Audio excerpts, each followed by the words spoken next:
Direção defensiva, o assunto de hoje, né? Vamos lá. E na introdução, já vamos entrar direto, né, para poder explicar aqui sobre esse, essa disciplina aí que é a direção defensiva.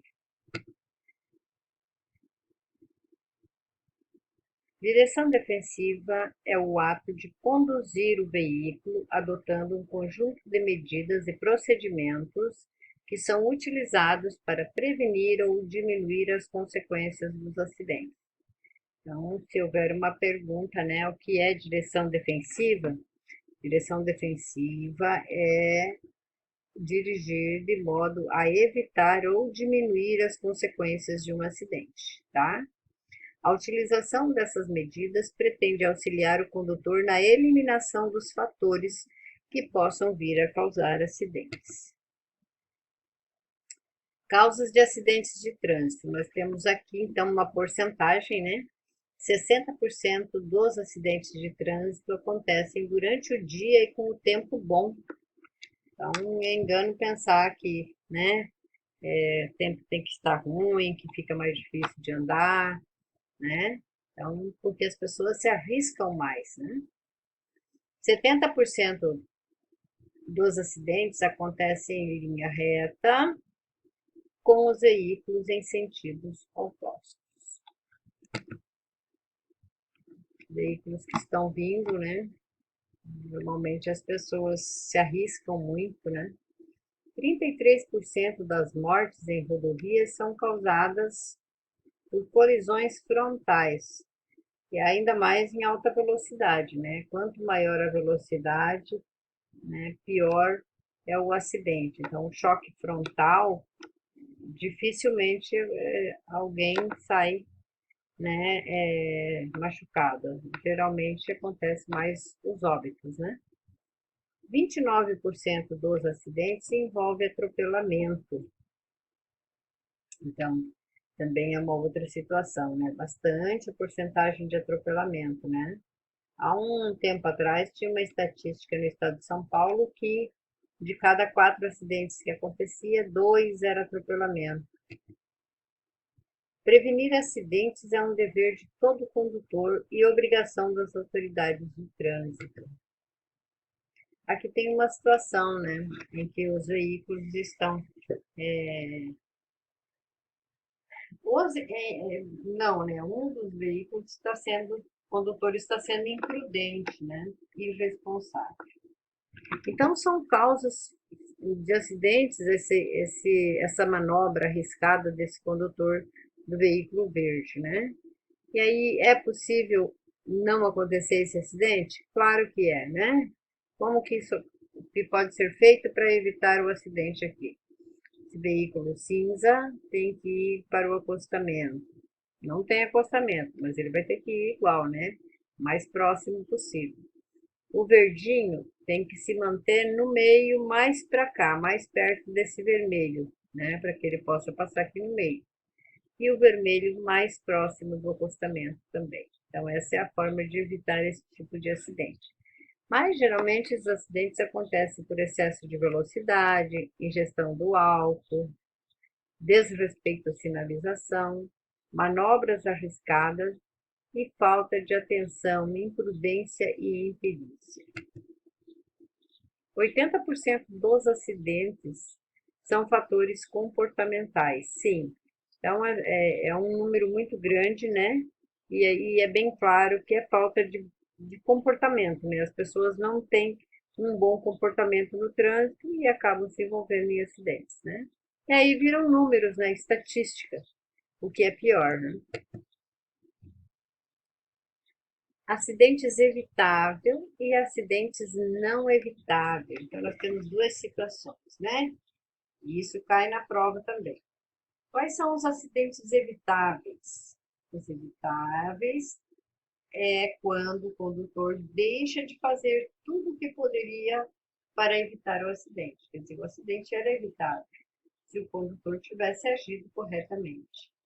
E o acidente não evitável independe do condutor, da revisão do veículo, da velocidade e outras condições adversas inesperadas. Então, o inevitável é quando o condutor pode fazer tudo o que ele sabe, tudo o que ele conhece, né, para evitar o acidente e acaba não conseguindo evitar, né? O desrespeito à lei manifesta-se por meio de culpa, civil ou penal, definida em 3 hipóteses: imprudência, negligência e imperícia. Então, são as 3 situações aqui que pode, né, manifestar-se por meio de culpa civil e penal, né? A imprudência, a negligência e a imperícia. O que será a imprudência, negligência e imperícia? Aí vamos ver na frente, né? Tá?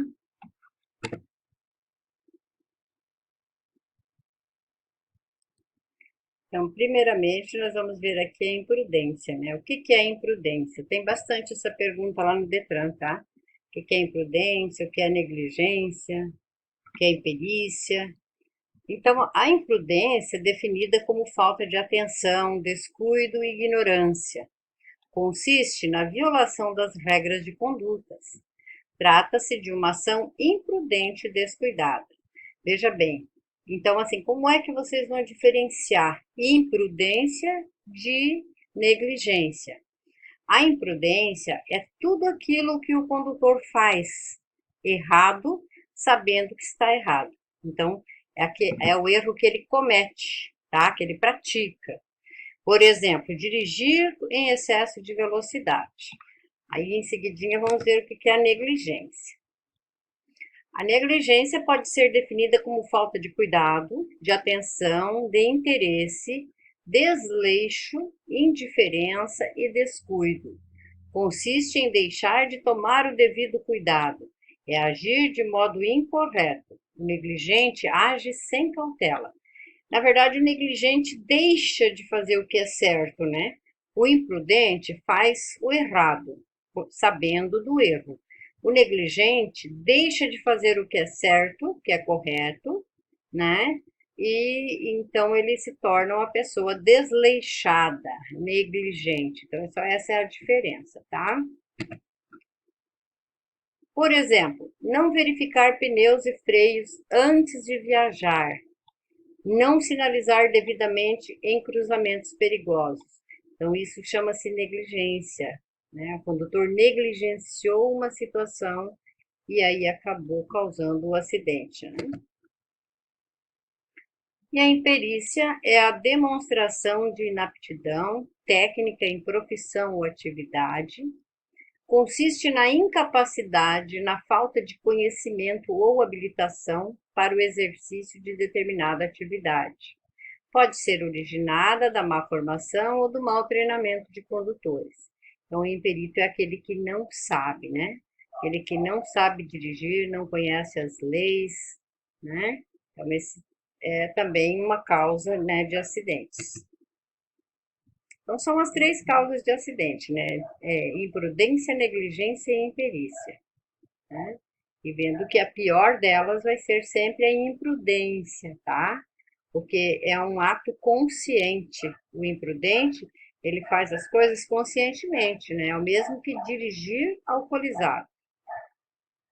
Condições adversas. Agora, em seguida, nós já vamos ver as condições adversas. Então, o que é a condição adversa? É o estado ou a circunstância de coisas ou pessoas em determinado momento que se apresentem em oposição, contrário, agregando fatores de riscos, aumentam a possibilidade de acidentes. Então, condição adversa é tudo aquilo que atrapalha o motorista no trânsito, né? E nós temos isso todos os dias, gente. Tiramos o pé para fora, saímos com o nosso carro, nós nos deparamos com as condições adversas, com essas situações contrárias, né? Que prejudicam o nosso ato de dirigir, né? Vamos ver aqui. As condições e fatores adversos pode ser. Então, aqui nós temos ou as várias condições e fatores adversos, né? Iluminação, tempo, vias, trânsito, veículo, carga, passageiros, condutor, roubo, assalto ou sequestro. Tudo isso são condições adversas, né? Ou situações que atrapalham o condutor no trânsito. Condições adversas de iluminação. Iluminação é a irradiação de luz natural ou artificial produzida por chama, que torna claro ou visível aquilo sobre o que incide. O fator essencial de segurança para vermos e sermos vistos com clareza necessária em casos de iluminação natural ou artificial é a luz normal, né? As condições adversas de iluminação ocorrem por ofuscamento, na penumbra e à noite. Então, são as três situações aí que ocorrem as condições adversas de iluminação. Primeiro é o ofuscamento. O que é o ofuscamento? O ofuscamento é a perturbação da vista causada por forte reflexo de luz diretamente nos olhos e que pode acontecer por várias causas.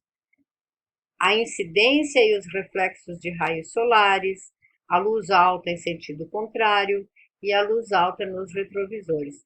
Veja bem, são essas três situações que pode causar o acidente, né?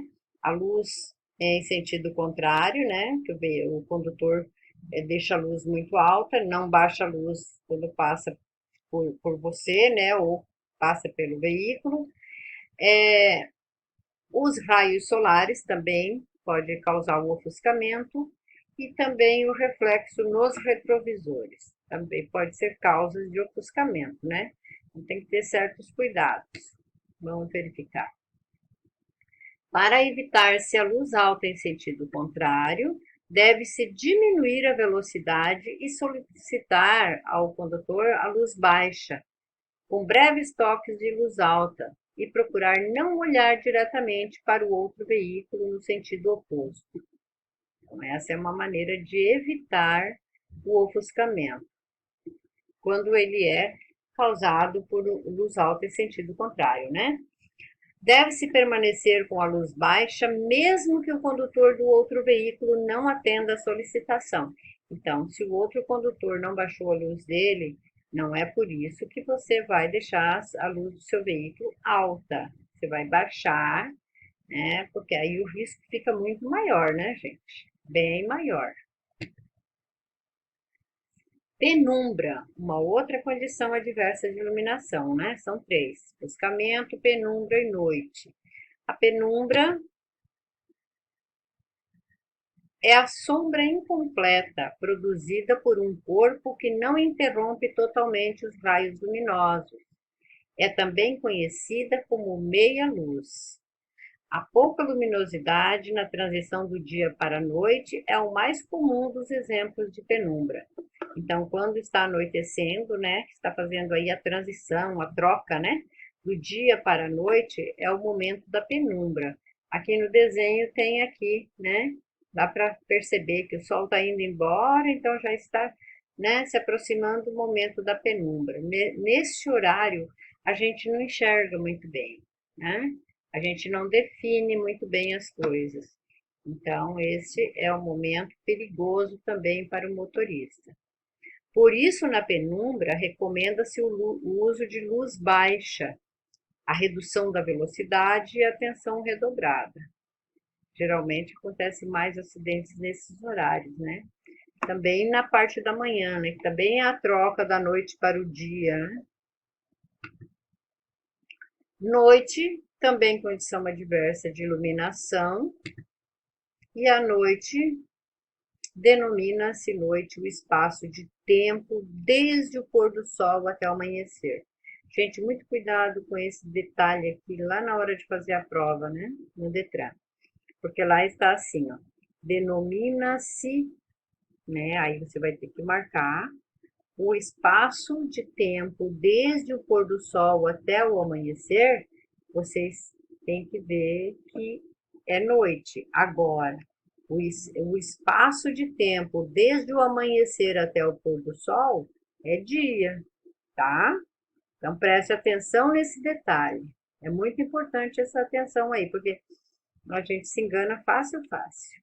Neste período, a visibilidade do condutor depende inteiramente da luz artificial emitida pelos faróis dos veículos e da iluminação pública. Então, à noite, nós dependemos totalmente, né, da iluminação artificial, tanto dos postes como dos faróis dos veículos, né? A gente depende, né? Às vezes dependemos até da lua, às vezes, né? É claro que nós não podemos depender da lua, porque ela só tem 7 dias de lua cheia, de lua que realmente dá para a gente, né? E não é bem 7 dias, né? Condições adversas de tempo. A segunda condição adversa. A primeira foi de iluminação, agora é a de tempo. De tempo, nós falamos de clima, né? O clima é um fator que pode influenciar a segurança, pois altera as circunstâncias de condução. A visibilidade estará bastante reduzida e o comportamento do veículo será alterado. Mesmo com uma simples garoa, a aderência dos pneus e a estabilidade ficam comprometidas, o que pode se tornar mais grave e até mesmo impedir um deslocamento com segurança. Então, condições adversas é isso, né, gente? A gente prejudica a nossa segurança, né? Pode prejudicar a nossa segurança em relação aí à questão da chuva, da neblina, né? Nós vamos ver na frente todos eles. Classificam-se em chuva, aquaplanagem, enchente, frio e calor, vento, neblina, cerração, granizo e fumaça. Então, essas as principais condições adversas de tempo. A chuva, ao começar a chuva, a pista se torna mais escorregadia, fato causado pela mistura de água com pó e outros materiais, e o número de acidentes de trânsito tende a aumentar. Hidroplanagem ou aquaplanagem é a mesma coisa, tá, gente? Quando se fala em aquaplanagem, pode-se também falar em hidroplanagem, que é a mesma coisa. Então, não vou fazer confusão lá na hora da prova. A aquaplanagem ou hidroplanagem ocorre quando os pneus perdem o contato com o solo. Esse efeito ocorre por excesso de água na pista. Os pneus estão quase carecas e a velocidade é excessiva. Então, assim, são as 3 situações que pode causar a hidroplanagem ou aquaplanagem, né? Que é excesso de água na pista, pneus em mau estado, né, carecas, e excesso de velocidade. São as 3 situações que pode causar a aquaplanagem. Alguns procedimentos são recomendados nessas ocasiões, então vamos prestar atenção, porque às vezes, né, um dia aí você pode precisar, então é bom saber. Nunca frear bruscamente ou efetuar manobras bruscas, pois há grandes possibilidades de o veículo se desgovernar. Interrompa a aceleração e deixe que a força da gravidade coloque o veículo em contato com o asfalto. Então, você tira o pé do acelerador, né? E deixa que a força da gravidade coloque o veículo em contato com o solo, né? Com os pneus no chão, que isso é fundamental. Ainda alguns procedimentos são recomendados. Vá olhando pelo retrovisor. É uma maneira de você identificar se você está na aquaplanagem. Então, vá olhando pelo retrovisor. Se o pneu deixar um rastro grosso no asfalto por uma boa distância, significa que ele não está numa situação perigosa. Mas se as marcas estão muito próximas ao veículo ou não existem, infelizmente está muito perto de um possível desastre. Então, quando você não enxerga mais o rastro dos pneus do seu carro atrás de você, é porque você já deve estar numa aquaplanagem. Com a diminuição da velocidade, procure recuperar o domínio do veículo. Então, como que você vai recuperar o domínio do veículo? Tirando o pé do acelerador e deixar restabelecer sozinho, né? Para sua segurança, pare no acostamento e espere a chuva passar. Gente, aqui está dando uma orientação de parar no acostamento. Não é o correto, tá? Jamais parem no acostamento esperando chuva passar, ou neblina, ou seja lá o que for. O acostamento não é o local mais seguro. Então, eu diria que aqui poderia ser trocada essa frase, né? Colocada da seguinte forma: para sua segurança, pare em um local seguro, fora da pista, porque acostamento é pista, né? Então, pare em um local seguro fora da pista e aguarde a chuva passar. Aí, beleza, é correto, né? Você fazer isso. Enchente. Então, vamos ver como proceder nas enchentes, né? Enchentes são chuvas intensas e contínuas, né? Provocam o transbordamento de água do seu leito natural. A ocorrência de enchentes é mais frequente em áreas mais ocupadas, quando os sistemas de drenagem passam a ter menor eficiência. Deve-se evitar áreas de alagamentos e com o risco de deslizamento de encostas, morros e barreiras. Então, deve evitar essas áreas, né? Além disso, evitem-se ruas sujeitas a alagamentos localizados e também lugares que ofereçam pouca ou nenhuma proteção contra raios e ventos fortes. Se você tiver que atravessar um trecho alagado, engate a primeira marcha e só mude quando passar pelo alagamento. Se você mudar de marcha no refluxo de gases, né, do escapamento, a água pode entrar e o motor apagar. Então, tem que prestar atenção nisso, né? Porque se você tiver que mudar de marcha quando você está dentro do alagamento, acontece o refluxo de gases, né? É o momento da respiração do motor, né? E aí a água entra pelo escapamento e aí você não consegue mais ligar, vai ficar ali dentro, né? Dentro do alagamento. Mantenha o veículo acelerado e controle a velocidade pisando na embreagem. Isso evita que a água entre. Então, para não acontecer isso, você tem que manter o motor acelerado, né? Tá? Se o escapamento estiver submerso, que é embaixo d'água, né? É comum um ruído diferente. Não acelere, né? Naturalmente, ele já tem esse ruído diferente.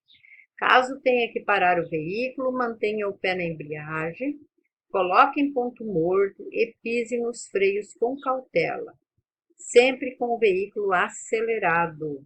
Tá? Você vai fazer tudo isso, mas com o veículo acelerado. Assim a água não entrará no motor. Frio e calor. O frio pode causar entorpecimento dos pés e mãos e embaçar o para-brisa. O calor, por sua vez, pode provocar indisposições e sonolência.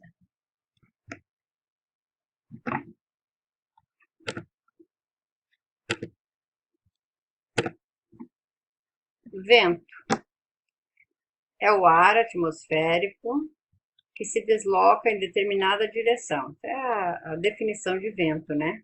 Quando presente, torna necessário a redução da velocidade, o que permitirá maior controle do veículo. Quando tem muito vento, né? O ideal será reduzir a velocidade. Deve-se prestar atenção a objetos que possam ser atirados contra a pista ou o para-brisa, evitando assim que o veículo seja lançado para fora da pista. Neblina.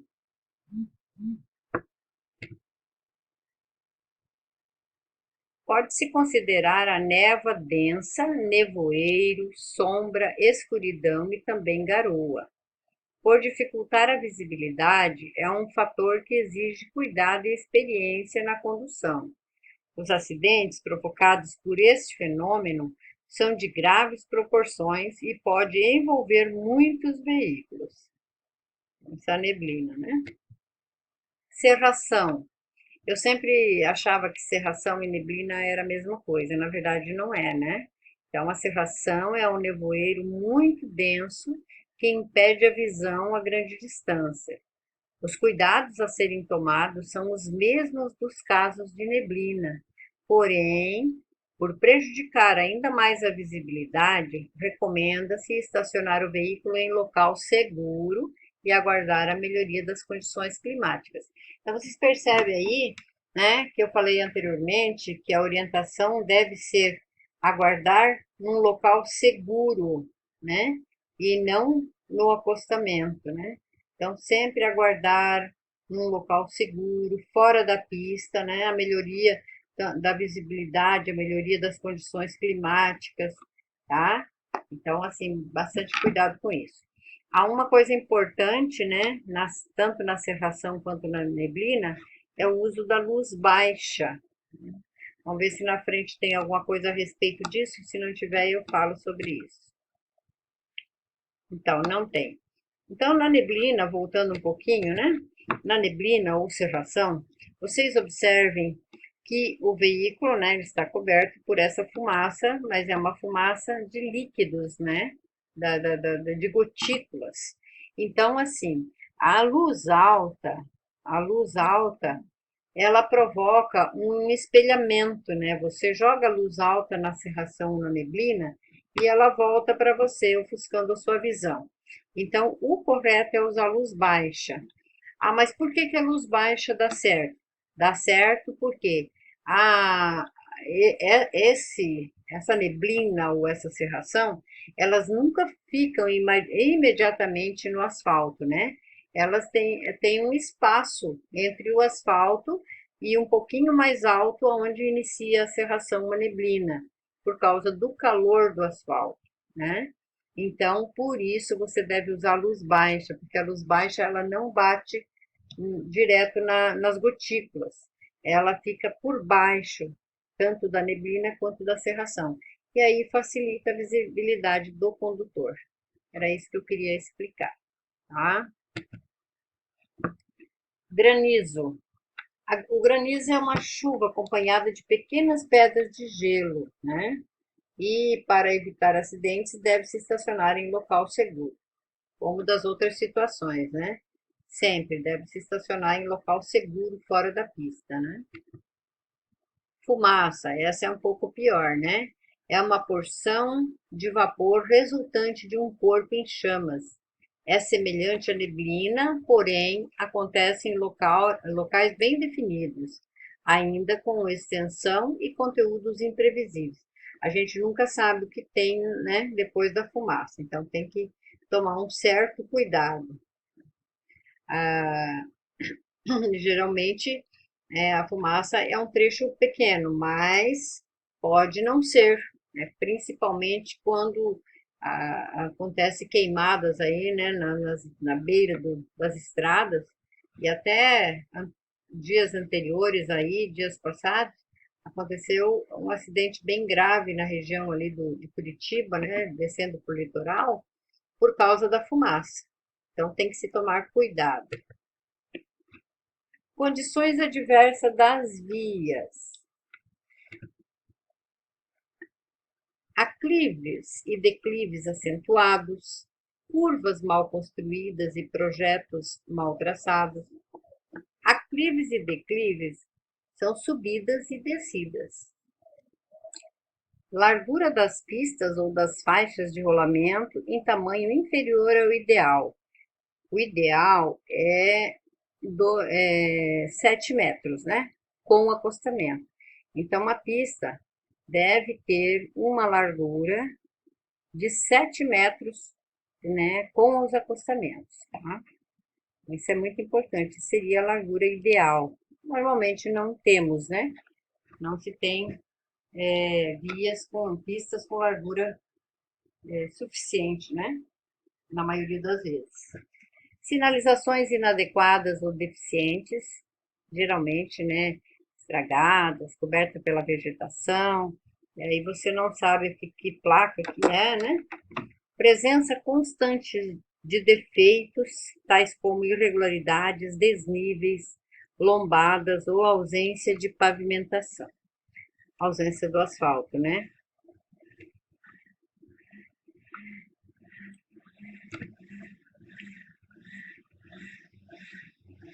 Ainda condições adversas das vias, falta de acostamento, de pista adicional e de conservação, buracos e falhas diversas, presença também de água na pista devido à imperfeição na drenagem. Às vezes, né, tem esse problema aí da drenagem, aí fica aquelas poças de água na pista, né? Pistas escorregadias, acostamento ou pista adicional em mau estado e vegetação sobre a pista.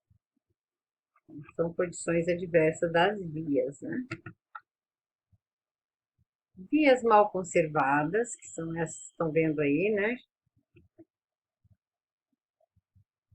Além da possibilidade de danificar o veículo e causar acidentes de pequena ou grande importância, esse tipo de vias exige cuidados especiais. Vias mal conservadas, adequar a velocidade do veículo ao estado da via, evitar pedras, buracos e outros obstáculos que possam comprometer os pneus e a parte inferior do veículo. Vias mal sinalizadas, como eu falei, né? Sinalização ruim, né? Sinalização ausente ou deficiente é um fator de risco. Deve-se prestar muita atenção, evitando surpresa e acidentes. A sinalização de advertência tem como objetivo alertar os usuários das condições adversas das vias. Então, já vimos aí a respeito da sinalização, né? Que a sinalização de advertência, ela tem essa função de alertar os usuários das vias, né? Então, para os perigos que ele pode encontrar na frente. Vias de aclive ou declive acentuado, que nós temos uma subida, né? Então, chamamos isso de aclive. E descida, naturalmente, é declive, né? No Brasil, são comuns as ladeiras inclinadas, serras, subidas e descidas fortes ou longas, o que constitui risco. Uma descida, por exemplo, deve ser iniciada com velocidade reduzida, utilizando o freio a motor na mesma marcha que se utilizaria na subida. Então, para descer, você também deve usar uma marcha mais forte para que ela possa segurar, né? Nós chamamos isso de freio a motor, né? Então, é uma marcha mais forte para que não corra o risco aí de, né, de acabar se acidentando em função da velocidade. Via em obras. A participação de homens e máquinas na pista requer o aumento da atenção e cuidados do condutor. A segurança dos trabalhadores e usuários deve ser resguardada através do desvio e sinalização adequada. A vegetação alta cobrindo a sinalização é fator de risco. Diminua a velocidade e aumente sua atenção. Sempre, né, gente? É fundamental. Condições adversas do trânsito. O trânsito muitas vezes exige que o motorista conduza de acordo com determinadas condições, mantendo a segurança de todos os elementos. Vários fatores podem afetar essa segurança, como, por exemplo, o congestionamento por tráfego intenso de veículos pesados, horários de entrada e saída nas empresas, escolas, feriados prolongados, fim de ano, carnaval e etc. Então, são condições adversas de trânsito e principalmente a questão aí do congestionamento, né? Condições adversas do veículo. O veículo também é uma condição adversa, né? Um veículo deve ser mantido em perfeito estado e com boas condições de funcionamento. São condições adversas do veículo: lâmpadas queimadas e faróis desregulados, deficiência dos espelhos retrovisores, mau estado dos amortecedores, falta ou mau funcionamento dos equipamentos obrigatórios, rodas sem balanceamento e pneus mal calibrados ou gastos, defeitos no limpador de para-brisa, folga no sistema de direção, inexistência ou imperfeição da buzina, suspensão desalinhada, deficiência nos freios, quantidade insuficiente de combustível. Condições adversas de carga. Carga é aquilo que é ou pode ser transportado pelo veículo, quantidade de alguma coisa ou volume, né? Para o transporte de carga, certifique-se da capacidade e das condições do veículo e se a carga está bem condicionada. O transporte de passageiros pode ser separado do de carga. É preciso ainda verificar as condições das vias e a distância a ser percorrida. Condições adversas dos passageiros. Também tem, né? Então, veja bem. Passageiro é um indivíduo que é transportado num veículo público ou particular. Quando tratamos de veículos particulares, os passageiros normalmente são familiares ou amigos. Como conhecemos seus comportamentos e reações, é preciso evitar imprevistos. Deve-se, por exemplo, evitar viagens longas com crianças e idosos, sem uma programação com paradas para descanso. Condições adversas do condutor. As alterações do estado físico e psíquico do condutor se relacionam à segurança no trânsito, pois estes motivos podem induzir o condutor ao envolvimento em acidentes. E são vários, né?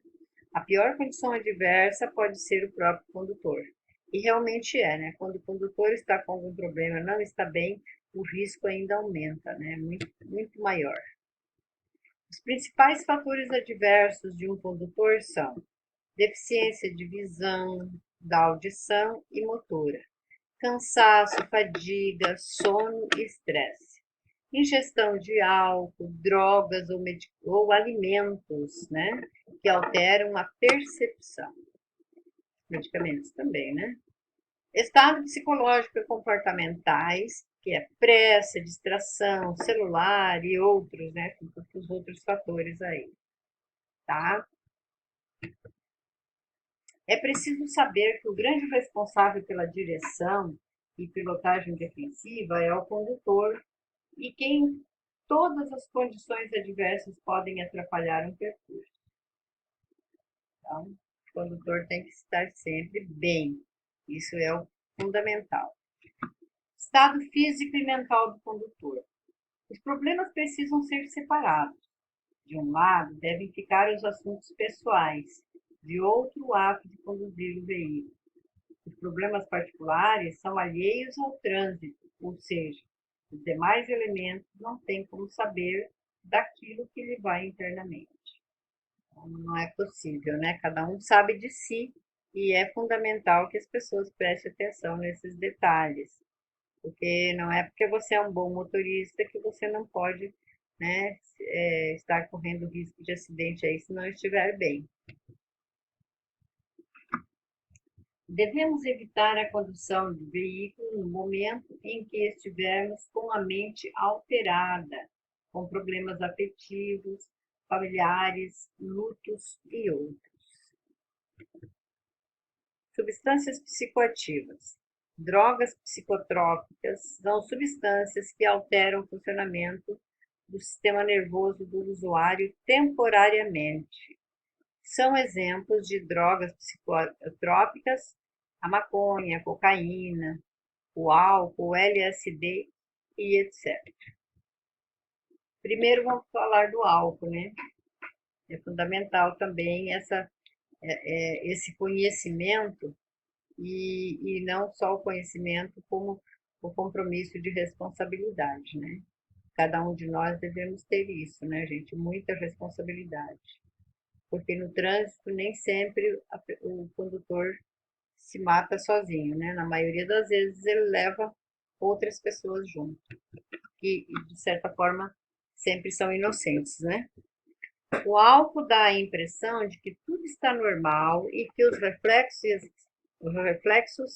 e as reações pessoais estão em perfeito funcionamento, devido à sensação enganosa de leveza e bem-estar. O álcool produz também outras falsas sensações, excesso de confiança, ausência da noção de perigo e de respeito à vida, da sua própria vida ou da vida alheia, né? É a nossa vida. Se você dirigir em estado de alcoolemia, terá grandes chances de morrer e matar pessoas inocentes, como eu já comentei, né? Certos números demonstram o alcance de tal problema. Então, aqui, 90% da população do Brasil faz uso de bebidas alcoólicas de forma ocasional, de vez em quando, ocasionalmente. Eu acho até que é mais, né? Mas tudo bem. Aí a estatística diz que é 90%. 30% dos que bebem apresentam abusos e problemas com o consumo. 70,4% dos estudantes de primeiro e segundo grau da rede estadual da cidade de São Paulo começam a beber por conta própria entre 10 e 12 anos. Em pesquisa feita em Porto Alegre, a idade do primeiro gole é 10 anos e do primeiro porre, 13 anos. É uma loucura, né, gente? Apesar de que hoje os pais já estão mais atentos a isso, né? Mas mesmo assim, você vai nas escolas, nessas universidades, né? Faculdade, universidade, escola onde tem aí adolescentes, né? De 13, 14, 15, 16 anos, você vê horrores, né? Esta permissividade em relação ao uso do álcool reflete-se em outro grande problema da nossa sociedade atual, que é o trânsito, né? Que cuidados devemos tomar no trânsito? Não há por que tomar café forte ou amargo, leite, banho frio, dar caminhadas ou tomar ar. A pessoa fica mais ativa, mas tão bêbada quanto antes. A eliminação do álcool ocorre de forma natural e é lenta. Pode levar de 6 a 8 horas, tá? Para sair do nosso corpo, do nosso organismo, a quantidade de álcool que a gente ingere, tá? Então, a menor quantidade demora de 6 a 8 horas. Ofereça-se para dirigir se o seu amigo seus amigos, né, não se encontrarem em condições. Tente impedir alguém embriagado de dirigir. Nunca insista para que alguém tome mais um drink. Se for sair e souber que vai beber, vá de táxi, mais fácil. Tinha um caso, né, uma historinha. Eu normalmente gosto de contar história, né, mas essa eu sempre conto porque é uma história assim que deixa a gente de certa forma chocado e para a pessoa que me contou agradecido, né? Então o rapaz estava fazendo curso de reciclagem há uns 5, 6 anos atrás, né? E eu era professora e ele era o aluno. Então, assim, ele contou a história dele para a turma, no momento que nós falamos do álcool, né? Ele falou que foi a Medianeira numa festa, numa danceteria, né? Porque eu acho que lá tem, né? E aí chegaram mais os amigos e assim tinha mais 5 amigos e todo mundo feliz, beberam a noite toda. E quando foi de madrugada, a hora de vir embora, ele viria junto com os amigos. Só que, na verdade, não dá para andar mais do que 5 pessoas dentro de um carro, né? Contando ainda com o motorista. Então, ele entrou dentro do carro e os amigos foram entrando. Aí faltou lugar para um, né? Alguém tinha que ficar. Aí ele falou, não, eu fico. Aí ficou, porque ele tinha parente lá em Medianeira e, na verdade, ele desceu do carro, já tinha entrado, era um dos primeiros a ter entrado no carro, desceu do carro e ficou. Então, aí, quando foi no outro dia, né, ele recebeu a notícia que morreram os 5 na estrada. Então, é muito triste isso, gente. Essas histórias fazem que a gente reflita ainda mais a respeito desses cuidados que nós devemos ter no trânsito. Né? Direção defensiva é isso, é você cuidar, né, de ti e dos outros. Né? Então, assim, dirigir alcoolizado é um dos piores riscos. Né? Então, tem que se cuidar. Não deve, não pode, não queira. E nem andar com alguém que está, né, dirigindo, que vai dirigir, que está alcoolizado. Então, jamais aceite carona de alguém alcoolizado. Tá o barzinho, né? Aqui tá, ó, inclusive, acabei de falar, né? Nunca aceite carona de alguém alcoolizado. Acontece bastante. Sono e cansaço. O uso de medicamentos é um estímulo que funciona temporariamente, adiando por pouco tempo a real necessidade de repouso. Com o passar do efeito, o sono ou o cansaço podem reaparecer, o que pode provocar graves acidentes. O que está dizendo aqui é o seguinte: muitos profissionais no volante, né, os motoristas que trabalham, que dirigem caminhões, que fazem viagens longas, né, tem o hábito de usar o Rebite. O Rebite é um medicamento que eles usam para não ficar com sono na estrada, né? Para dirigir, às vezes, a noite toda, o dia todo, para chegar mais cedo, né? Para a carga está levando, né? Chegar mais cedo. Enfim, é um medicamento que realmente tira o sono temporariamente, tá? O rebite, ele tira o sono temporário. Ocorre que assim que acaba o efeito desse medicamento, e você nunca sabe quando vai acabar, a pessoa dorme, cai, dorme imediatamente. Então, o risco de acidente está aí no momento em que acaba o efeito do medicamento. E aí a pessoa simplesmente perde totalmente o controle, né, sobre o seu sono. Que na verdade no sono a gente não tem controle, né? Muito difícil. Então, assim, esses caminhoneiros, eles acabam correndo risco, e não só eles, né, os outros elementos do trânsito também, porque num sono repentino aí, numa viagem, ele pode bater de frente com vários outros veículos e acabar matando muita gente, né?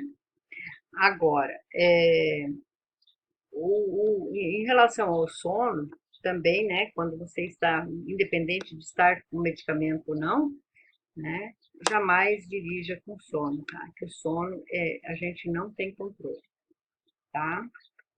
Então, aí, nesse caso, e o rebite, além de ocasionar esse transtorno, esse problema, ele dá problema de coração, né? Tá? Problema de coração. Eu tenho um tio que morreu assim, né? Eu acredito que ele tomava rebite, porque ele era caminhoneiro, então ele morreu de coração repentinamente.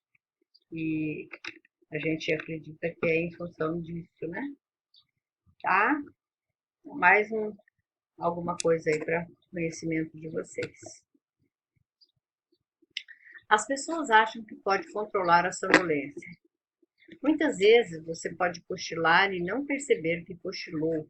E quando você cochila, você se acidenta. A sonolência diminui a capacidade de condução. Então, quando você cochila, você se acidenta. E aí, você não acorda mais, né? Em alguns casos. Entre os remédios mais prescritos e que resultam em sonolência estão analgésicos, antialérgicos, anti-inflamatórios, antihipertensivos para pressão alta, né? E ansiolíticos, sem falar nos calmantes e antidepressivos. São os medicamentos aí que normalmente na bula está escrito, né? Depois que você toma esse medicamento, você não pode dirigir. Observe-se aviso nas bulas ou fora das caixinhas nas embalagens. 30% dos acidentes são causados por sonolência. Bastante, hein? Ah, aí a fonte é da Associação Brasileira de Medicina de Tráfego. Bem interessante. Entre os sinais de sonolência, destacam-se os seguintes. Concentrar-se e manter os olhos abertos requerem um esforço maior. Difícil, né, gente? Nem com um palitinho, né, você consegue manter os olhos abertos, porque não são os seus olhos, né? É a tua mente, o teu cérebro, né? Você apaga.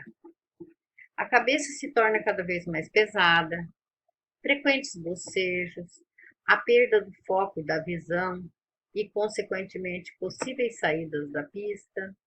Os pensamentos vão se tornando vagos e desconexos. Então, eu falo para vocês que já aconteceu comigo, né? Eu estava dirigindo um carrinho de propaganda política e aquele som constante no meu ouvido. E era à tarde, no horário da tarde, sol quente. Não tinha ar-condicionado no carro, né? Bem quente. E aí eu estava numa vila, acho que lá na Vila Carimã, se eu não me engano. E de repente eu atravessei a rua e fui parar do outro lado sem perceber. Eu não percebi, eu dormi mesmo. Então a gente dorme, tá? Depois disso eu fiquei bem assustada, porque é uma situação, né, bem difícil. Você dormir no volante e perceber que você não teve controle sobre o seu sono. Aqui também, às vezes, eu estou dando aula, eu também sinto esse sono, e às vezes, quando eu vejo, eu quero ficar acordada, e aí o sono ele pesa, né? Então, gente, tem que tomar cuidado com isso, né? De preferência, sempre ter boas noites de sono antes de viajar e evitar qualquer tipo de medicamento que cause aí esse sono, né? Essa sonolência. Então, é preferível tomar alguns cuidados, conduzir somente se estiver descansado, respeitar os períodos de baixa energia corpórea, o que acontece após as refeições e pela madrugada, não conduzir até o seu limite, é recomendável fazer parada ou revezamento. Então, assim, eu fui viajar com meu sobrinho uma ocasião e ele parou na estrada e, né, claro, num posto de gasolina, né, num local mais seguro, e cochilou 15, 20 minutos, porque ele estava se sentindo, né, cansado e com sono. Então, é necessário que você faça isso. Vai perder 15 minutos da viagem, mas compensação você vai ficar bem, né? Se você dormir e cochilar uma meia hora, 15 minutos, meia hora, você já melhora. Rapidinho já se restabelece. Então é importante ter essa consciência, porque muitas vezes o motorista ele não quer, né, não aceita, ele não tem essa consciência, ele acha que ele pode dominar. E isso não é legal, né? É, respeitar tal, não conduzir até o limite, tá, que eu já li. Fadiga e estresse também é condição adversa do condutor. Tudo isso que eu estou lendo, gente, sonolência, fadiga, estresse, álcool, é condição adversa do condutor, tá? É a pior que existe, por isso nós estamos, assim, há bastante tempo já falando sobre isso, né? Os motoristas profissionais são vulneráveis a estes problemas, pois submete-se muitas vezes a jornadas diárias acima do limite de qualquer ser humano. Os reflexos se tornam mais lentos, a concentração e a vigilância diminuem. Em geral, um motorista estressado ou fadigado não consegue prestar atenção aos estímulos e é surpreendido, muitas vezes, pelo sono durante o período de direção. Pessoas submetidas a pesquisas nessa área demonstraram que, após dirigir por 24 horas seguidas, foram incapazes de realizar bem uma dupla tarefa: manter velocidade e posição constante na pista. Experimentos comprovam que o motorista fadigado apresenta movimentos oculares anormais. Em vez de olhar para a frente e prestar atenção nos veículos e sinais, tende a olhar para o lado para o lado direito da estrada, como se estivesse com medo de sair da pista. Pode ser, né? Velocidades seguras. Os condutores devem estar cientes de que os limites de velocidades estabelecidos para determinadas vias são para as condições normais. Se ocorrerem imprevistos, os próprios condutores deverão reduzir a velocidade de seu veículo a um nível seguro. Velocidade excessiva. A velocidade em si não é a causa de todos os acidentes, mas sim a velocidade inadequada. Por exemplo, é possível dirigir em segurança numa rodovia a 110 km por hora, mas é impossível em meios urbanos. Então, não tem como você dirigir a 110 km por hora dentro do perímetro urbano, né? Então, a orientação. Condições adversas de roubo, assalto ou sequestro, que é a última, né? Vamos lá? Roubo é subtrair coisa móvel alheia para si ou para o trem, mediante grave ameaça ou violência à pessoa, ou depois de havê-la, por qualquer meio, reduzido à impossibilidade de resistência. A definição, né? Sequestrar pessoa com o fim de obter para si ou para o trem qualquer vantagem como condição ou preço do resgate, se enquadra como extorsão mediante sequestro. Hoje há também o sequestro relâmpago. A pena para esse crime varia de 6 meses até 12 anos de reclusão. 6 anos, né? Não, 6 meses. De 6 anos até 12 anos de reclusão. 6 meses é muito pouco. Caso ocorra uma dessas situações no trânsito com você, procure manter a calma. Sabemos que é uma situação muito delicada e cada pessoa reage diferentemente, mas tente não reagir. Elementos da direção defensiva.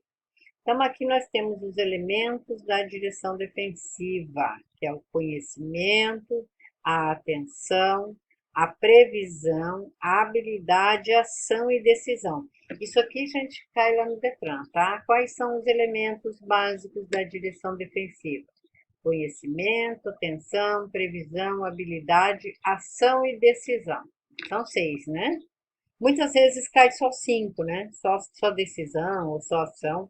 Sempre esses dois últimos aí, às vezes eles, né, não colocam um deles, mas não tem problema. Vamos saber o que significa isso? Conhecimento é o domínio teórico ou prático de um assunto, uma arte, uma ciência, uma técnica. Aprender técnicas de direção segura é uma necessidade. Previsão é a antecipação na base de suposições do que ainda não aconteceu. A capacidade de prever acontecimentos durante a condução pode desenvolver-se à medida que as pessoas exercitem esse talento. Então, esse é o elemento previsão. Você prevê o que pode acontecer lá na frente, né? Vamos ver aqui. A previsão pode ser de dois tipos. Pode ser a imediata e pode ser a mediata. A imediata é a que está logo ali na sua frente, muito rápido, né? E a mediata é aquela que é daqui um pouco. Então, você teve uma previsão para um tempo maior, né? Chamamos ela de imediata. E a imediata é imediatamente, né? Agora, aqui, já. A atenção é a concentração da atividade mental sobre um objeto determinado. Então, o motorista que está atento, ele consegue prever, tá? O motorista que não está atento também não consegue prever. Tudo o que está ao redor de um condutor, quando estiver conduzindo, deve ser objeto de sua atenção. Ele deve ter sua consciência voltada para as condições do trânsito à sua frente, as laterais e traseiras, através dos espelhos retrovisores. Uma desatenção, por menor que seja, pode ser um perigo prestes a ocorrer. O cérebro é altamente treinável, por isso cumpre ao condutor praticar a leitura constante do cenário em que estiver transitando e das prováveis situações de perigo.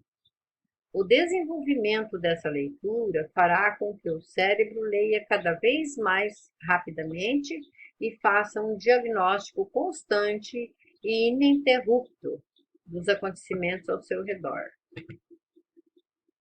Cuidado, né, com o celular, som e porta-luvas. Isso tira muito a atenção do condutor, né? O celular, o som e o porta-luvas. Se você quer pegar alguma coisa no porta-luvas, pare no acostamento. Se você quer falar no celular, pare no acostamento. E o som deve estar sempre baixo, você não deve ficar mexendo no som o tempo todo. Falta de atenção. Várias pesquisas apontam a falta de atenção como um dos mais importantes fatores humanos causadores de acidentes. E eu acredito, né? É isso mesmo, porque se você não está atento, não tem como você reagir a uma situação de risco, né? Habilidade é a qualidade de quem é hábil, destreza, aptidão. Habilidade é o conhecimento, né? Aquele que sabe dirigir, né? Um condutor deve ser hábil no manuseio dos controles do veículo, manejando-o corretamente, sabendo parar, seguir, dar marcha ré e manobrar, e praticar as técnicas de direção defensiva. Deve aprender com seriedade todas as etapas do curso, na teoria e na prática, para a aquisição da habilidade necessária. É importante tudo isso, tá, gente? Estar conhecendo bem as técnicas de direção defensiva, né? Principalmente, para que você seja um bom condutor, um condutor hábil, né? Decisão, capacidade de resolver sem hesitação, coragem, firmeza. É por esse caminho que eu vou, é isso que eu vou fazer. Então, essa decisão ela é fundamental, às vezes, numa situação de risco de acidente, né?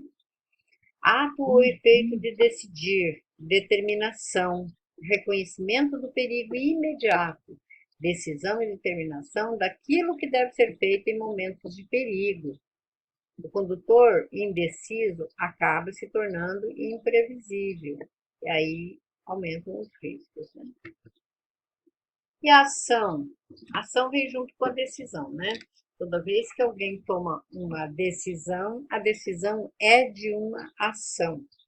Então, a ação é o ato ou efeito de agir, capacidade, possibilidade de executar alguma coisa, modo de proceder, comportamento. Procure tomar decisões que não coloquem em risco a sua vida ou dos demais. Então, sempre procurar tomar a decisão certa, né? Cinto de segurança. O cinto de segurança é de uso obrigatório na condução de veículos. Esta iniciativa já evitou muitas mortes e infortúnios, principalmente nas colisões ocorridas com veículos em sentido contrário, quando os passageiros e o condutor são projetados para fora do veículo ou contra seus componentes. Então, para que nós usamos o cinto de segurança? Para proteger, né? Para segurar as pessoas dentro do veículo. Aonde que é mais seguro numa situação de acidente? Dentro ou fora do veículo? Dentro do veículo. Por isso, você deve estar usando o cinto de segurança, né? Porque dentro é mais seguro. Cinto pélvico ou subabdominal, aquele que se prende na pelvis. Então, vocês observem aqui que o cinto pélvico é esse que prende aqui na pelvis, tá? Cinto torácico ou diagonal, aquele que se prende ao peito. Então, é esse aqui, né? Que se prende ao peito. As Kombis, antigamente, tinham esse tipo de cinto, né? E aqui nós temos o cinto de 3 pontos, que é o pélvico torácico. Isso significa que é esse com esse, né? é o que está aqui, que prende a pelvis, e o que prende ao tórax, né? Aquele que se prende ao tórax e ao quadril ao mesmo tempo. Então, vocês percebem aqui, né? Esse é o mais eficiente. Então, lá tem uma questão lá no Detan que pergunta qual que é o cinto mais seguro, mais eficiente. Então, é o cinto de 3 pontos. Não esqueçam disso. Cinto de 3 pontos. Os encostos dos bancos dianteiros. Com o veículo em movimento, eles podem formar ângulos de até 125 graus em relação aos assentos, sem que o cinto de segurança perca sua eficiência. Então, olha só. O cinto de segurança é importante, só que, veja bem, ele tem que estar sendo usado com a posição do banco né, de forma correta. O banco tem que estar corretamente posicionado. Então, ângulo de até 120 graus em relação, né, aos assentos, tá? Então, presta atenção nisso. Encosto de cabeça, dispositivo de segurança que eleva a altura do encosto do banco, protege a cabeça e coluna cervical, que é o, né, pescoço dos usuários, em caso de colisão, evitando assim que sejam arremessados violentamente para trás e posteriormente para frente. Esse efeito aí, né, essa situação da pessoa ser arremessada para frente, para trás, ou para trás e para frente, chama-se efeito chicote. Esse efeito chicote é uma coisa que acontece simplesmente numa batida no sinaleiro. Né? Você está parado no sinaleiro, aí vem um carro atrás de você e bate no seu carro. Acontece com você o efeito chicote. Você estava parado, mas mesmo assim aconteceu. Então, morreu já muita gente no passado, né, quando os veículos não tinham esse encosto de cabeça, as pessoas morriam facilmente com esse efeito chicote aí, né, qual eles estão colocando aqui. E isso é ocasionado porque não tinham encosto de cabeça. Agora é obrigatório em todos os veículos, né, o encosto de cabeça. Já faz algum tempo que é obrigatório. Utilizar-se do encosto do banco ajuda a diminuir a carga de peso sobre a coluna cervical. A postura correta deve ser observada, evitando assim o estresse e dores musculares. Dispositivo de retenção para transporte de crianças em veículos automotores particulares. Objetivo: estabelecer condições mínimas de segurança de forma a reduzir o risco ao usuário em caso de colisão ou de desaceleração repentina do veículo, limitando o deslocamento do corpo da criança. Então, isso aqui já é para criança, né, gente? Então, a criança aqui. As crianças com até 1 ano de idade deverão utilizar obrigatoriamente o dispositivo de retenção denominado bebê conforto ou conversível, né? Esse bebê conforto aqui, que ele é colocado de costas para o movimento, né? Então, é a proteção da criança e isso passou a ser obrigatório hoje, mesmo dentro das cidades, né? Você tem que estar fazendo uso desse bebê conforto. As crianças com idade superior a 1 ano e inferior ou igual a 4 anos deverão utilizar obrigatoriamente o dispositivo de retenção denominado cadeirinha. Você só preste atenção nesse dado, gente. Aqui, o bebê conforto é para criança de até 1 ano de idade. Acima de 1 ano de idade, até 4 anos de idade, tem que usar a cadeirinha, tá? E as crianças com idade superior a 4 anos e inferior ou igual a 7 anos e meio deverão utilizar o dispositivo de retenção denominado assento de elevação, que é esse aqui, né?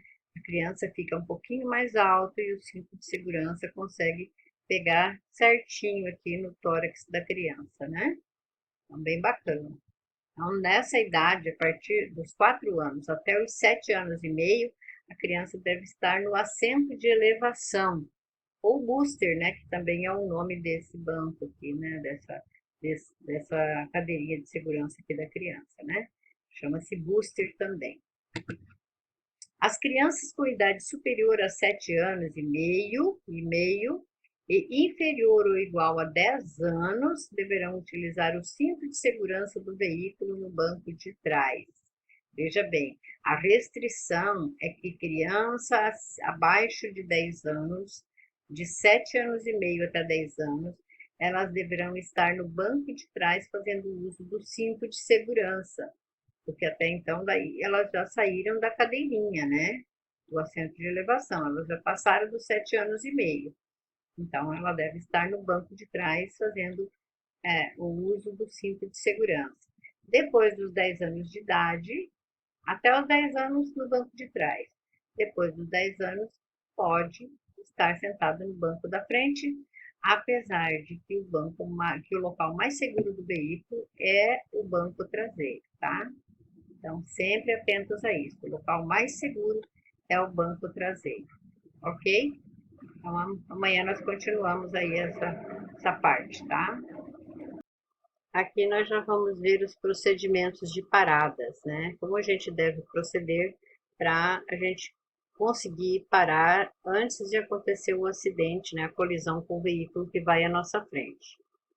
Então, as colisões ocorrem devido ao fato de os condutores não agirem com tempo para a parada definitiva de seu veículo, ou então não conseguirem se desviar do obstáculo. O tempo e a distância de cada parada fazem parte dos conhecimentos do condutor defensivo. Observe esses 4 itens que são muito importantes, que é a distância de segmento, a distância de reação, distância de frenagem e distância de parada.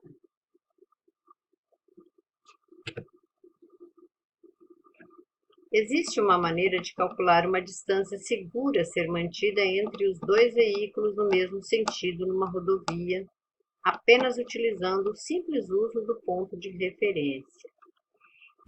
Este é tido como o método mais simples e eficaz para ajudar um condutor a manter-se longe o suficiente do outro veículo, além de permitir-lhe fazer manobras de emergência ou paradas inesperadas e involuntárias sem o ocasionamento de uma colisão. Esse método vale somente para veículos pequenos com velocidade entre 80 e 90 km por hora, né? Então, nessa velocidade, o método vale. Fora disso, já não é mais o mesmo método, né? Aí tem que procurar um outro, ou sempre que puder manter uma distância bem segura do veículo da frente. Em condições, aí no caso, essa velocidade em condições normais de trânsito. Eu vou ler novamente, tá? Esse método vale somente para veículos pequenos, com velocidade entre 80 e 90 km por hora, em condições normais de trânsito. Veja bem, se estiver chovendo, for à noite, neblina, cerração, já não é a mesma coisa, né? Já não é uma condição normal. E sempre que houver essa condição adversa, vocês sabem que as distâncias sempre dobram, né? Não é a mesma coisa. Então, basta seguir os seguintes passos. Vamos ver lá na frente. Aqui nós temos uma situação em que esse veículo prata está, né, atrás desse veículo bordô, vermelho, né? E este veículo vermelho está passando por um ponto aqui que ele considera um ponto fixo, né, que é uma árvore. Então, na rodovia à sua frente, tome algo fixo, como uma árvore, pode ser uma placa, um poste, né, etc., como ponto de referência. O veículo prata pegou esta árvore como ponto de referência. Então, aqui tem o número 1 e a gente vai vendo, ele está a 80 km por hora.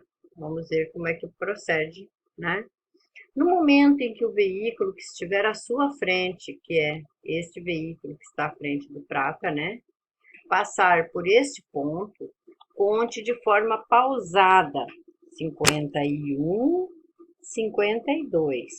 Isto equivale a 2 segundos, certo?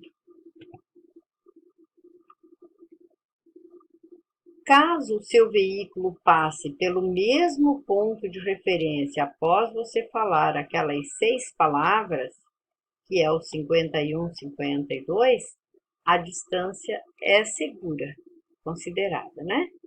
Caso o seu veículo passe pelo ponto de referência antes de você completar a fala, diminua a velocidade para aumentar a distância e ficar em segurança, né? Mais seguro, ok?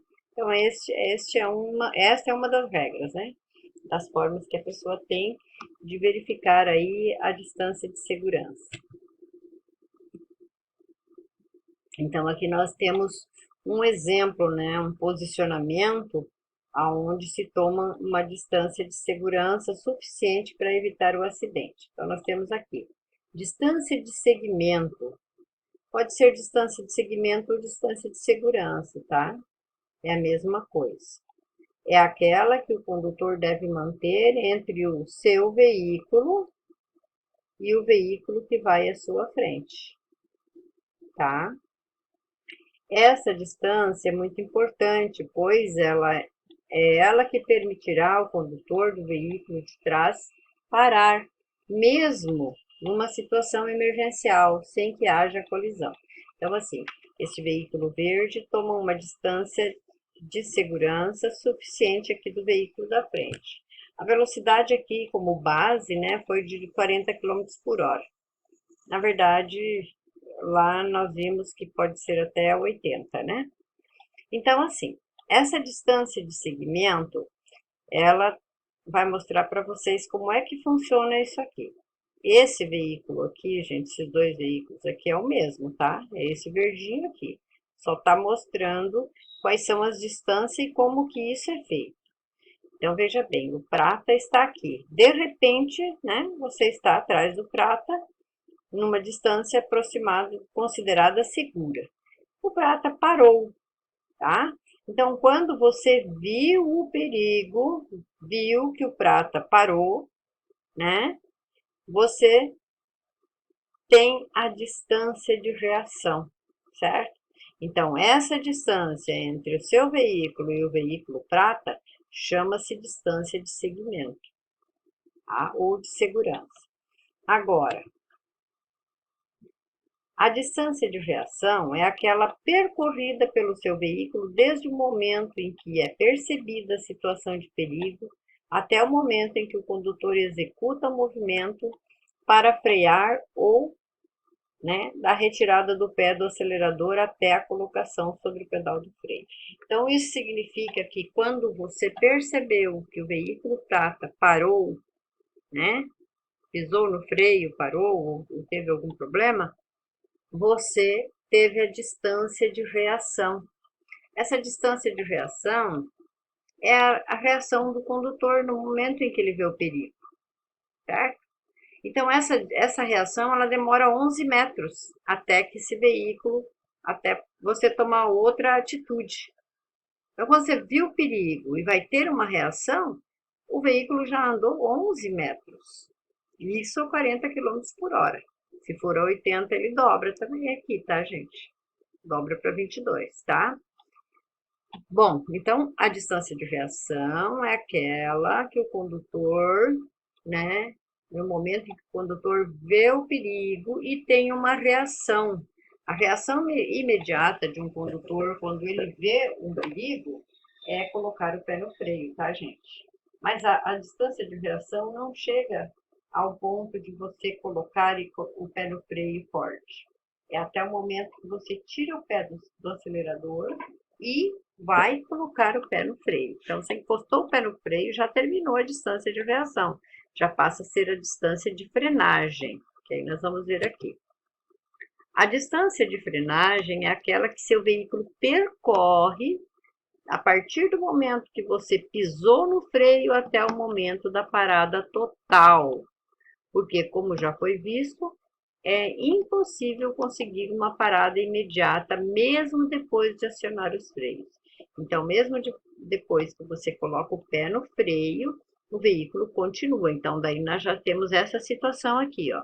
Então, daqui até aqui você teve a reação. Daqui até aqui, você já está na distância de frenagem. Por quê? Porque você colocou o pé no freio e o veículo arrastou as rodas até a parada total do veículo. Então, aqui a 40 km por hora, você conseguiu, né, andar 6,40 metros para frente, né, com essa distância de frenagem, tá? Não sei se vocês entenderam, mas é mais ou menos isso. Então, a distância de reação leva 11 metros, no momento em que você vai ter uma reação, e a de frenagem 6,40 metros, se o seu veículo está transitando a 40 km por hora.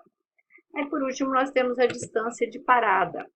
A distância de parada é aquela percorrida pelo veículo desde o momento em que o condutor percebe o perigo e decide parar, empregando os recursos normais, até a parada total do veículo, obtendo ainda uma distância segura do outro veículo ou obstáculo. Ou seja, então, essa distância de parada, ela é o tempo em que o condutor vê o perigo, que é são esses 11 metros, até a parada total do veículo. Então, a distância de parada é a soma, né? Está lá na prova do Detran, é a soma de distância de reação com distância de frenagem. Se perguntar para vocês lá no Detran, na prova, qual que é a distância de parada, vocês podem colocar que a distância de parada é a soma das duas distâncias, a distância de frenagem, de reação com a distância de frenagem, tá? Acidente versus desastre. Acidente é qualquer acontecimento desagradável ou infeliz que envolva dano, perda, lesão, sofrimento ou morte. Desastre é o evento ou acontecimento que causa sofrimento e grande prejuízo físico, moral, material ou emocional. Desgraça, infortúnio. É desastre. Colisões, como evitar? Então, aqui, colisão é o embate recíproco de dois corpos, ou seja, o ato de colidir. Mais uma definição, né, do que é colisão.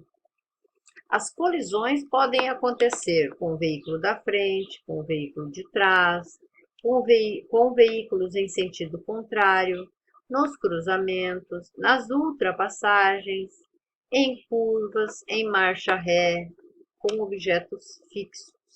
Então, são as possibilidades aí de colisão, né? Bem esclarecido. Colisão com o veículo da frente. E nós temos o desenho que mostra, né? A responsabilidade, neste caso, sempre será de quem provocou a colisão. Então, quando lhe perguntarem ou me perguntarem quem paga a conta, é quem colidiu, né? Quem provocou a colisão. A manobra do veículo da frente não é levada em consideração. Sempre quem bateu atrás, né? Mesmo que o veículo da frente tenha vindo de ré, né? Você é responsável se você bate atrás. Colisão com o veículo de trás. Se o condutor da frente precisar frear e o veículo de trás estiver muito próximo, com velocidade elevada, ou seu condutor distraído, com certeza ocorrerá um acidente. Com o veículo em sentido contrário, nós temos as formas de colisão e as observações em relação. A colisão frente a frente, que é frontal, né, nós chamamos de colisão frontal, é considerada mais perigosa, porque no momento do impacto será considerado a soma da velocidade dos dois veículos. Então, se o teu veículo, né, está a 80 km por hora e o veículo que está na sua frente também estiver a 80, com certeza essa colisão vai ter uma soma total de 160 km por hora. Ou seja, a força é muito maior, né? Por isso as chances são muito pequenas, né, de se salvar alguém nesse tipo de colisão. Colisão nos cruzamentos. Nos cruzamentos há ações que não podem ser realizadas ao mesmo tempo por serem conflitantes.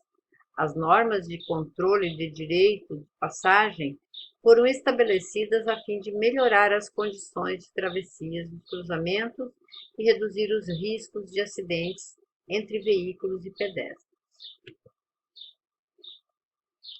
Colisão nas ultrapassagens. É nessas circunstâncias que ocorrem as mais graves colisões. O condutor deve considerar todos os detalhes, uma vez que qualquer erro cometido pode causar acidente. Para efetuar a manobra de forma defensiva, o condutor deve verificar se o local escolhido permite ultrapassagem e proporciona condições de visibilidade e segurança. A ultrapassagem deve ser efetuada unicamente pelo lado esquerdo. Antes do início de uma ultrapassagem, não cole o seu veículo no veículo da frente, pois ocorre a perda do ângulo de visão. Mantenha uma distância segura. É importante verificar se há espaço suficiente para a manobra pretendida. A situação do tráfego atrás do veículo que iniciará, voltando lá. A situação do tráfego atrás do veículo que iniciará a ultrapassagem deve ser. Eita, a professora está com a língua enrolada hoje. Verificada pelos retrovisores antes de qualquer ação. O ponto cego do veículo também deve ser verificado e aguardar o momento propício para efetuar a ultrapassagem. Então, é este caso aqui, né, gente? Tá? Verificar pelos retrovisores antes de qualquer ação. Sempre. O ponto cego do veículo também deve ser verificado, porque pode estar vindo aqui uma moto no ponto cego, né, fazer a ultrapassagem, e aí pode acontecer o acidente. Aguardar o momento propício para efetuar a ultrapassagem. Caso outro veículo venha em sentido oposto, que é o caso aqui, né, que está sendo mostrado, deve-se desistir da ultrapassagem, retornando ao lugar anterior, se puder, né? No mesmo caso, na impossibilidade de voltar, procure ficar o mais próximo possível ao veículo que esteja sendo ultrapassado. Nunca deve conduzir-se ao acostamento contrário. Então, aqui já está até mostrando, né? Sinalizando aqui que esta situação aqui de ultrapassar o acostamento do outro lado, né? Passar para o outro lado do acostamento, é uma manobra errada, tanto que tem ali, né, um sinal de regulamentação marcando que não pode fazer isso. Por quê? Porque esse veículo, sim, pode ir para o acostamento para abrir o espaço para sua ultrapassagem. Então, se ele pode, então deixa que ele vai, certo? Você sempre vai ficar aqui o mais próximo possível do veículo que você está ultrapassando, ok?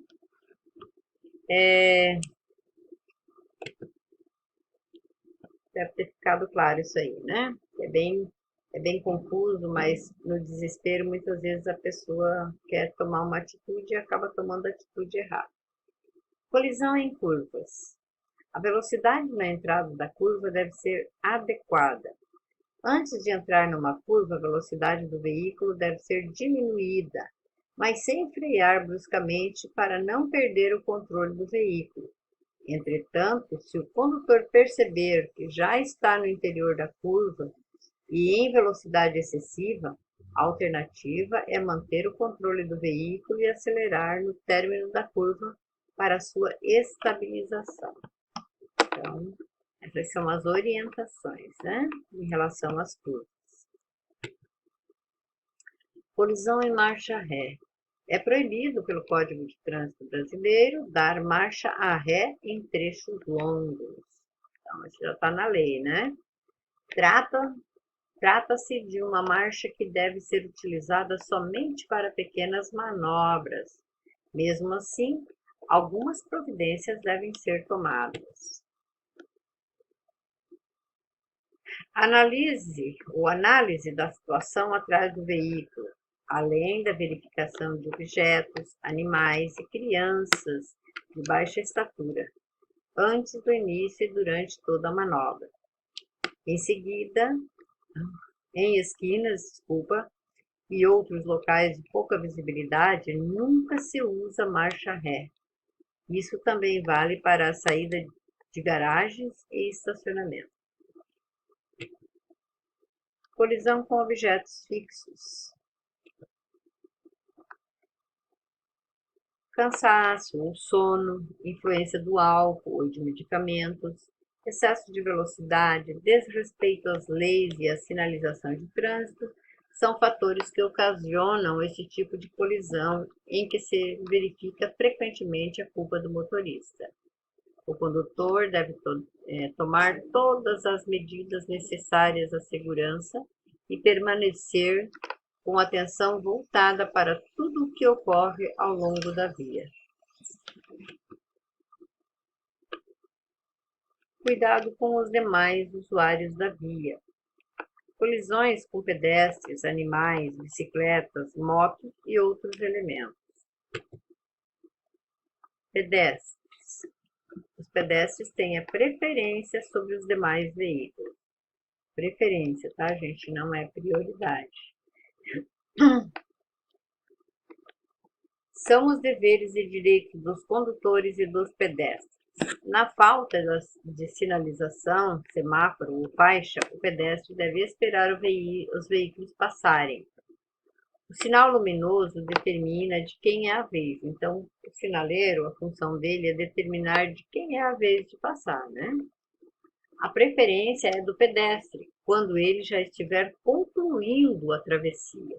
O condutor deve aguardar. Então, assim, o pedestre ele tem a preferência no momento em que ele já saiu do lugar e estiver concluindo a travessia. Claro, você não vai matar a pessoa, né? Tá?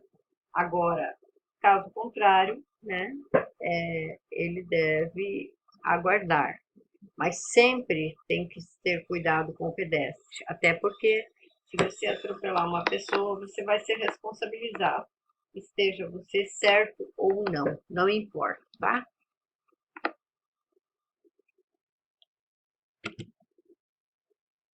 Alguns cuidados para evitar esta colisão, conhecida como atropelamento. Então, vamos ver aqui alguns cuidados para que se evite o atropelamento. Pedestres, crianças, idosos e deficientes físicos merecem uma oportunidade preferencial de utilização das vias. As estatísticas de trânsito têm destacado os idosos entre as maiores vítimas de atropelamento. Use o senso de previsão para precaver-se das possíveis reações de um pedestre. Mesmo sem você ter culpa, sempre será desagradável e haverá tragédia no atropelamento de um pedestre embriagado. Isso é verdade, né?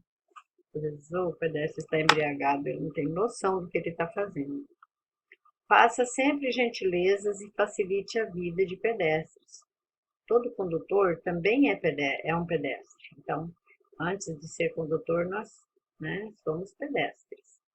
Reduza a velocidade e redobre a atenção, dada a aproximação de pedestres. O lugar preferido para as brincadeiras de crianças e adolescentes é a via pública.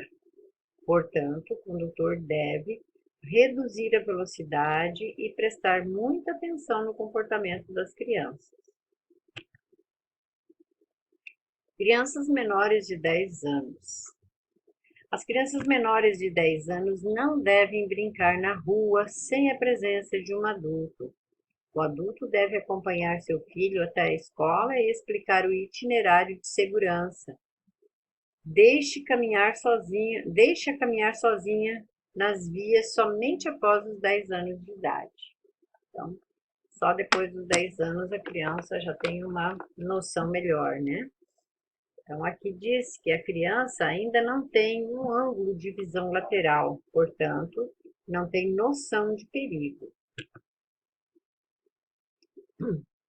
Bicicletas e skatistas são frágeis e extremamente vulneráveis e têm a preferência sobre os carros, desde que ele esteja no local correto, na direita da via. Motocicletas, né? Manter sempre distância segura desses veículos. Animais, ainda que de porte pequeno, quando atropelados, trazem sempre consequências desagradáveis ao condutor, além do fato de que podem desgovernar completamente o veículo. Colisão misteriosa. É chamada colisão misteriosa o acidente de trânsito que envolve apenas um veículo e os seus ocupantes não conseguem esclarecer o motivo do acidente. Prováveis causas: pista de rolamento com problemas, condições climáticas, correntes aerodinâmicas, problemas com o veículo ou outro condutor, desmaios, infarto, comer ao volante, picadas de inseto, usar o celular com o veículo em movimento. São as prováveis causas desse tipo de acidente, né? Que são as colisões misteriosas. Então, elas só são misteriosas porque não tem como saber o que aconteceu, né? Veículo de grande porte. Não aproveite a brecha do caminhão. A capacidade de efetuar manobras desses veículos é muito limitada se comparada com a dos veículos menores. Catador de papel ou vendedores ambulantes. Com estas pessoas devemos ter prudência e atenção para evitar acidentes, pois raramente utilizam os dispositivos refletores em seus veículos ou coletes refletivos. Exemplo: carrinho de pipoca, cachorro-quente, sorvete, etc. Cavaleiros, esteja sempre atento. No Brasil existem muitas regiões em que esta forma de locomoção é muito comum. Podem ser carroça, charrete, carroção, carro de bois, né? Ônibus parado. Quando as pessoas desembarcam do ônibus e atravessam a pista pela frente ou por trás do veículo, colocam-se num ponto cego de visão, tanto para elas quanto para os outros condutores na via. E isto é um grande fator de atropelamento. Portanto, esteja muito atento quando um ônibus estiver parado nos pontos de embarque e desembarque. Conduza seu veículo com velocidade reduzida. Nunca efetue ultrapassagens nestas circunstâncias. Veículo da coleta de lixo. Esse também, né? Quando se deparar com estes veículos na via, esteja sempre atento e com a velocidade reduzida. É grande o número de atropelamentos de coletor de lixo, pois ele precisa deslocar-se constantemente nos dois lados da pista de rolamento. Procure não se irritar e respeitar, pois o condutor deste veículo para constantemente em residências ou estabelecimentos para coletar o lixo. Isso nós já conhecemos, né? Claro que a gente tem que deixar, né, ter muito cuidado com eles, porque realmente eles estão trabalhando, né? Todo mundo sabe disso, é uma coisa comum, né? Para que a nossa cidade fique limpa, nós precisamos desse tipo de serviço. E não são muitos os que gostam de fazer, né? Maquinário agrícola ou de terraplanagem. É grande o número de acidentes envolvendo estes veículos e sempre são muito graves. Os maquinários de terraplanagens também são muito comuns. Quando a via estiver sob reparos, esteja atento e com velocidade segura. Trens.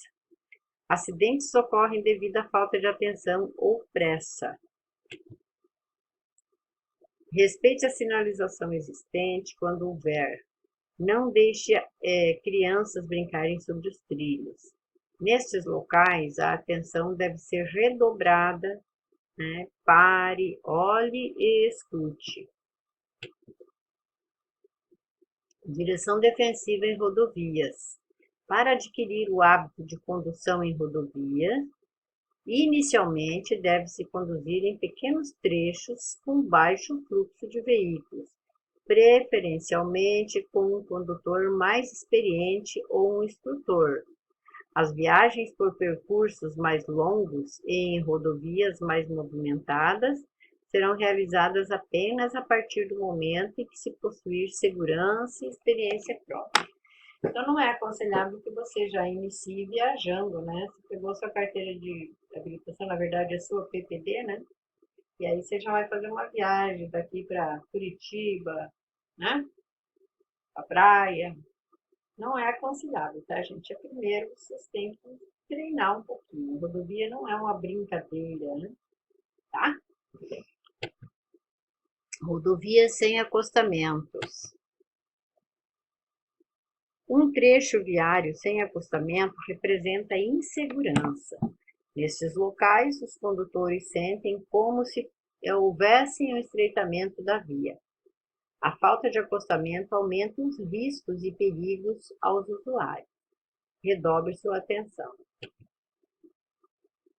Rodovias sem separadores. Rodovias alargadas para comportar altos volumes de tráfego às vezes não possuem separadores físicos, como barreiras, defensas ou canteiros centrais. Trechos assim são propensos a choques frontais. É recomendável dirigir com muita atenção e cuidado. É isso, né, gente? Às vezes a via só tem nessa linha aqui, né, no meio, e aí o risco de choques frontais é muito grande, né? Condução com economia. A poupança de tudo que contém um veículo deve ser feita sempre procurando se obter o máximo de rendimento. Para que isso aconteça satisfatoriamente, o condutor deve levar em conta o atrito, a resistência do ar e as subidas. O atrito é a força que resiste ou se opõe ao movimento quando uma superfície desliza sobre a outra. Resistência do ar é um veículo necessita penetrar a camada de ar à sua frente durante o seu deslocamento, e para que isso aconteça, o motor precisa produzir uma grande força, onde acontece aí o consumo muito alto do combustível, né? Então aqui a resistência do ar, vocês viram que como é que ela funciona aí em relação ao veículo e a parte aí da economia, né? Subidas. Também neste caso, quanto maior for uma subida à frente, maior será o esforço do motor e o consumo de combustível. Congestionamento mais vezes estresse na direção. Na tentativa de ir ou voltar do trabalho, os condutores enfrentam engarrafamentos intermináveis. Ficam aproximadamente de 1h30 a 4 horas no trânsito, situação que dá origem ao já famoso estresse nos centros urbanos ou estresse na direção, colocando em risco a saúde física por mau posicionamento na direção do veículo e também é um agravante da poluição ambiental. Algumas soluções dependem de nós condutores e outras podem ser implementadas por iniciativas de governo. Vamos ver aqui. Então, aqui a orientação, né? Colabore com algumas iniciativas. Então, quais seriam as possíveis, né, colaborações das pessoas, dos indivíduos em relação a esse estresse, né, que nós chamamos, que é o congestionamento e aí, né, como é que se diz, as consequências desses congestionamentos, né, e você estar no trânsito diariamente não é uma coisa muito fácil também. Então, você passa por inúmeras situações que te deixam, com certeza, estressado. Bom, enfim, colabore com algumas iniciativas. Carona solidária, que seria aquele veículo que sai de casa para ir trabalhar e já dá carona para mais uma vizinha, um vizinho, né, colega, certo? Transportes públicos, que são os ônibus, né? Os coletivos, né? Transportes alternativos, que aí seriam bicicletas e outros, né?